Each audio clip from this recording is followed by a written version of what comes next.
Hi, Artem. How are you today? Pretty good, thank you. How are you? Good. Thanks for asking. All right. Today I'm going to interview you on globalization for my international studies class. It should Hmm. take about 10 minutes, maybe a little bit more. If you ever feel uncomfortable and don't want to answer any of the questions, you don't have to. Or if you feel that you don't know a lot of knowledge, you don't have a lot of knowledge on the subject, you don't have to like ramble on. Just say what you think, I guess. Gotcha, All gotcha. right. Are you ready to get started? Yes. All right. First, will you tell us a little bit about yourself? All right. My name is Artem Lysenko. Uh, I'm from Russia originally. I'm 22 years old. Currently, I'm studying political science in Austria, doing my master's here in Vienna. And in my life, you're probably wondering why do I speak English like an American, but not like Russian. Yeah, I've lived in the States for a while. First, I was an exchange student in 2008, 2009, and then I was doing this work and travel program. So yeah, I've traveled a lot throughout my life. So uh, maybe a bit about myself, person. Uh, my hobbies are mostly football, but more like soccer, not American football, and rugby, hockey, sports, basically, music, and art, some of the modern art, you know, just typical teenager stuff. All right, very good. All right, so now we're gonna launch into like the interview part of it. Mhm. So, what do you think when I tell you the word globalization? Honestly, McDonald's. The first thing that All comes to my mind is McDonald's because McDonald's is probably the symbol of modern globalization. McDonald's is one of the biggest brands in the world. It's all over the place, and it explains the concept of globalization the best, I think. That's actually really good. So I'm gonna give you my definition of globalization, and then I would like to hear what you think it means, like in your terms afterward. So, globalization is the process of becoming interconnected by media, religion, culture, economics, socioeconomics, politics, and more aspects between separate nation states, which creates a global village. What do you think that? Yes, I would mostly agree to that. Sounds like true to me. What do you think you would like disagree with? Or Mm, what would you say your definition of globalization would be if you can? Let me think about it. Well, I guess, yeah, I guess globalization is basically uh, the process of creating a new international culture based on the mixture of different cultures, different uh, views, different prospects on all sorts of parts of life, like politics, economics, social life, media, and all that. So yeah, basically, I guess it's about the same with the one that you said. All right, so that was my definition, but in our class definition was that globalization is a complex web of social processes intensifying and expanding the worldwide economy, culture, political, and technological exchanges and connections, just for like further definition. All right. So now, do you think that we've talked a little bit about what it is? Can you give me three examples? You already said McDonald's, so that can count as one of yours. Oh, I'd say internet is in general is a great source and a factor in globalization because, like I said, I come from Russia.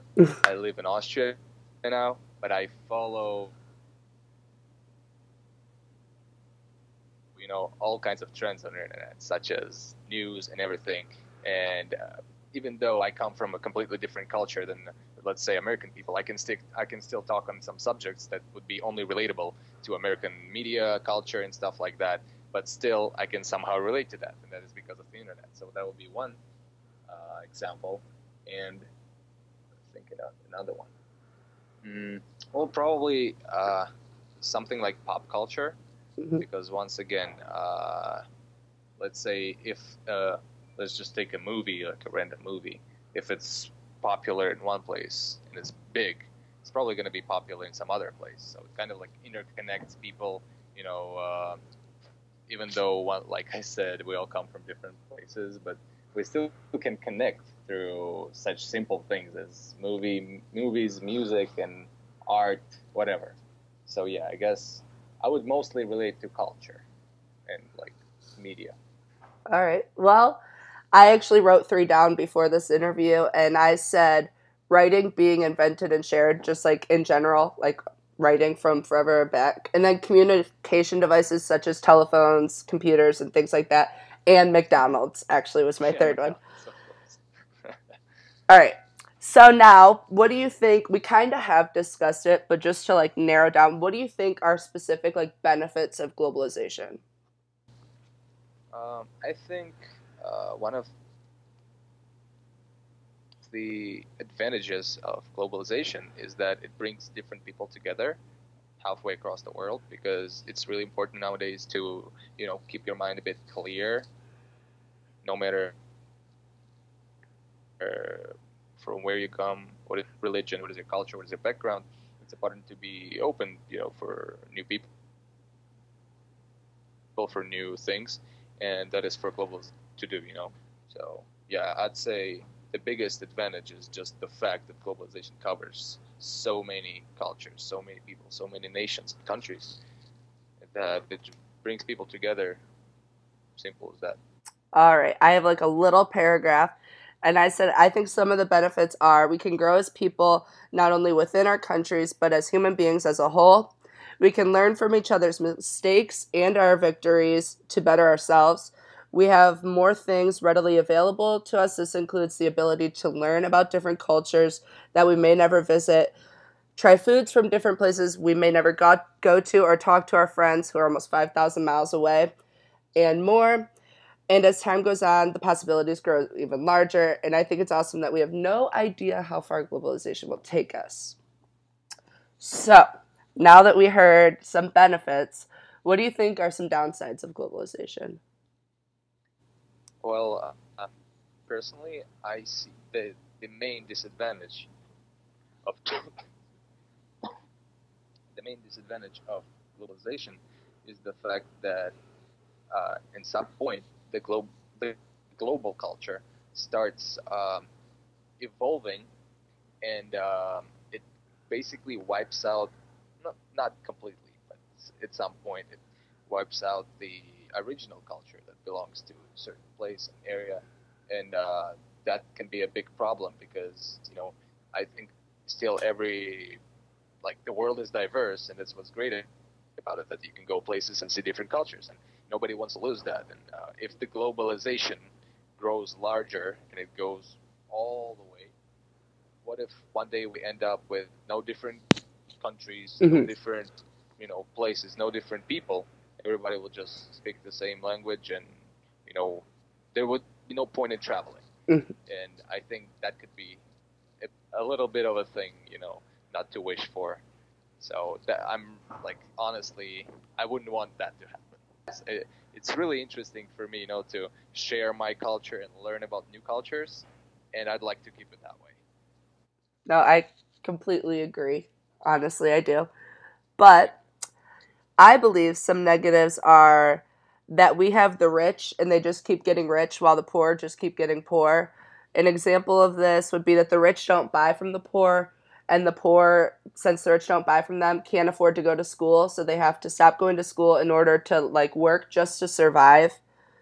And then we learned about different downsides of globalization, such as third world countries being forced into deals with like organizations such as the IMF, which creates even greater debts for them and destroys their economies. And then also, it's like destroying the world, like our planet. Like half of the world's tropical and temperate forests are gone, half of the world's wetlands, 90% of large predator fish, and just so much more. It's just destroying our world, I guess, our planet. Sure, sure. So, now that we've talked a bit about globalization and different aspects, I have one final question. We talked in class about the rate of global warming, the wars in the world, poverty, politics, the increase in wage gap, and more. Due to these different things, do you believe that the world is going to be able to work together to save our planet at the rate we are going, or do you think at the rate we're going, we're going to end up destroying the planet? I think it's not too late, definitely, but we should definitely work on some new, not just the ways, some new, organizations or something to work stuff out. Because apparently, modern politics, modern political organizations, especially the ones that specifically work with international field, I think they're incapable to handle a lot of modern and really urgent, things. And I think we should, like, people at some point should come up with some new way to handle questions, handle problems. But yeah, it's never. I don't think it's too late. We're still prospering. The humanity is still growing, and I think things are not that bad. We can all work it out. See, during class, I actually I see what you're saying, but I also disagree a little bit just because I think that we have so many, different viewpoints on certain things and different ideas that I think that we'll never be able to come to an understanding as, the whole world. And I believe that it's going to end up, ultimately destroying us if we keep, not, honestly, if we, keep not accepting other cultures and, not accepting other people's viewpoints and, I don't know, the expression, it just takes, one bad egg to ruin the bunch or something, I don't know. I just believe that ultimately we're going to end up destroying ourselves. But that's all I have for you today. And thank you for your time and everything. Thank you very much for having me. All right. Bye. Bye.